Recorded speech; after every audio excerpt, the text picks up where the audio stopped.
नमस्कार जय जगन्नाथ मंदिर मालिनी भुवनेश्वर आउ एक अध्याय को आपण मानक स्वागत।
यही क्रम आम आज अच्छु भुवनेश्वर प्रसिद्ध माँ शिखरचंडी मंदिर।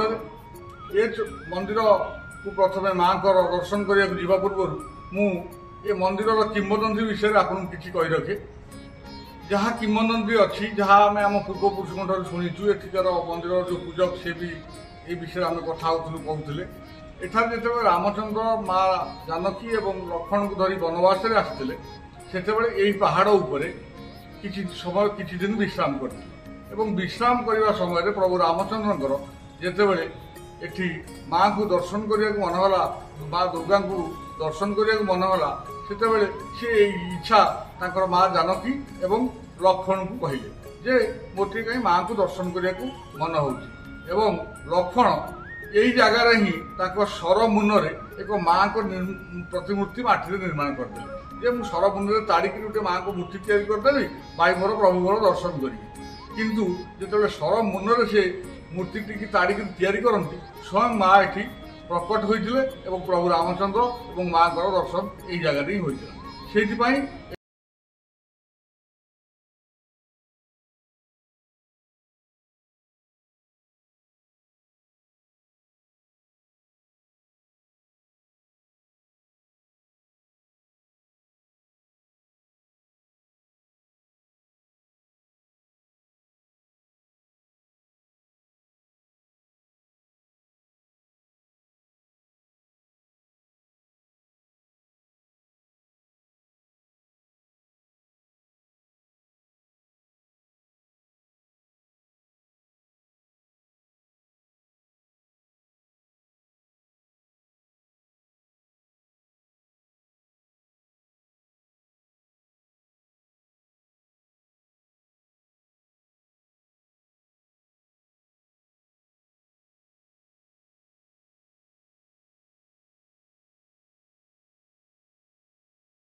ମାଙ୍କ ବିଷୟରେ ବହୁତ ମହିମା ଅଛି।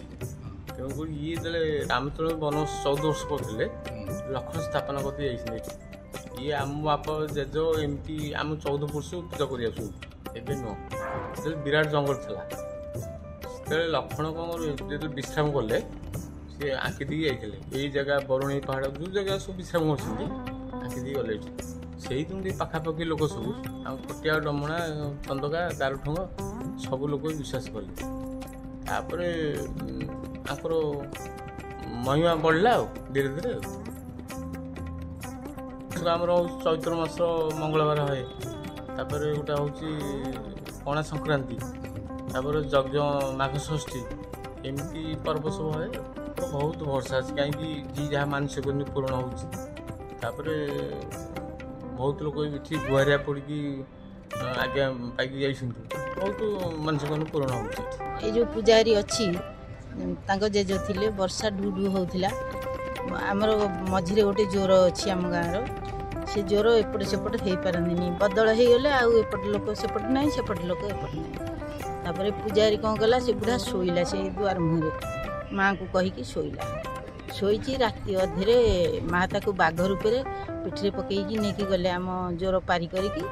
ତା ଭାଇ ଅଛନ୍ତି ଆମ ଗାଁ ମୁଣ୍ଡରେ, ତାଙ୍କ ଭାଇ ପାଖରେ ଛାଡ଼ିକିରି ଗଲେ। କହିଲେ ଯା ଆଜିଠୁ ଆଉ ବର୍ଷା ବଦଳ ହେଲେ ସେପଟକୁ ଯିବୁନି, ଏଇପଟେ ମୁଁ କଇଁଆ ଗଛ ମୂଳେ ରହୁଛି, ମୋତେ ଫୁଲ ପାଣି ଦେବୁ ମୁଁ ପାଇବି। ୟା କହିଲେ ବାଘ ଆଇଲେ। ଆଉ ତ ଏମିତି ଚାଲିଛି।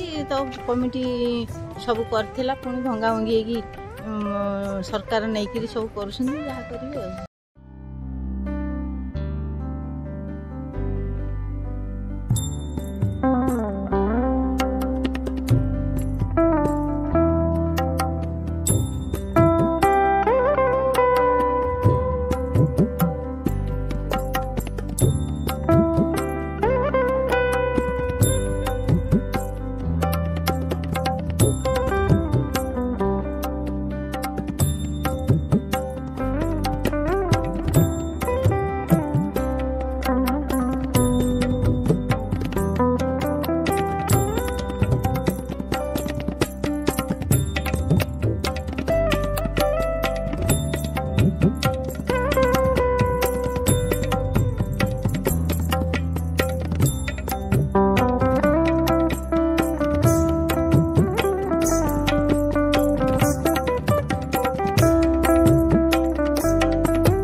ଏଠି ମାଆଙ୍କ ମନ୍ଦିରକୁ ମଝିରେ ମଝିରେ ଆସେ କେବଳ ଦର୍ଶନ କରିବାକୁ, କାହିଁକିନା ସ୍ଥାନୀୟ ଲୋକଙ୍କର ମଧ୍ୟ ଏଠି ବହୁତ ବିଶ୍ୱାସ ଅଛି। ଶକ୍ତିପୀଠ ବୋଲି ସେମାନେ ଏଟାକୁ ଭାବନ୍ତି ଏବଂ ଶକ୍ତିପୀଠ ହିସାବରେ ମଧ୍ୟ ୟାଙ୍କର ବହୁତ ନାଁ ଅଛି। ଶିଖର ଚଣ୍ଡୀଙ୍କର ଜଣେ ଶକ୍ତିପୀଠ ହିସାବରେ ବହୁତ ନାଁ ବି ରହିଛି।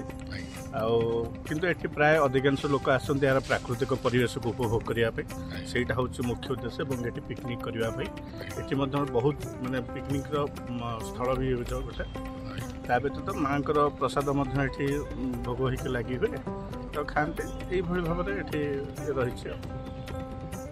ଆଜ୍ଞା ଆପଣ ଆସିଥିଲେ ଆଜି ମାଙ୍କ ଦର୍ଶନ କରିବା ପାଇଁ ମୁଁ ଆସିଥିଲି ମାଙ୍କ ଦର୍ଶନ କିନ୍ତୁ ବର୍ତ୍ତମାନ ତ ପହଡ଼ ହେଇଗଲାଣି ଆମେ ଯାଉଛୁ ପହଡ଼ ହେଲାଣି ଜଷ୍ଟ ବୁଲିକି ଟିକେ ଖାଲି ଯିବି ଆସିଥିଲି ମୋର କାମ ଥିଲା ଏଇଠି ପାଖରେ ଆସିଥିଲି ତ ମୁଁ ସେଥିପାଇଁ ପଳେଇ ଆସିଲି ଏଠି ବୁଲିବା ଆଜ୍ଞା ଆଜ୍ଞା ଆପଣ ପ୍ରାୟ ରେଗୁଲାର ଆସନ୍ତି ଏଠି ପ୍ରାୟ ରେଗୁଲାର ମୁଁ ଆସେ ମୋତେ ପ୍ରାକୃତିକ ସୌନ୍ଦର୍ଯ୍ୟ ମୋତେ ଭଲ ଲାଗେ ଏଇ ଜଙ୍ଗଲ ଭିତରେ ବୁଲିବାକୁ ବା ଏଠି କରିବାକୁ ଆପଣ ଦେଖନ୍ତୁ ସବୁଆଡ଼େ କରିବେ ଏତେ ଗରମ ଲାଗୁଛି କିନ୍ତୁ ଏଇ ଜାଗାରେ ଠିଆ ହେଇଛନ୍ତି ଆପଣଙ୍କୁ ନ୍ୟାଚୁରାଲି ବହୁତ ଥଣ୍ଡା ଲାଗିବ ଆଜ୍ଞା ଏବଂ এই জায়গার মাহাত্ম্য হচ্ছে সে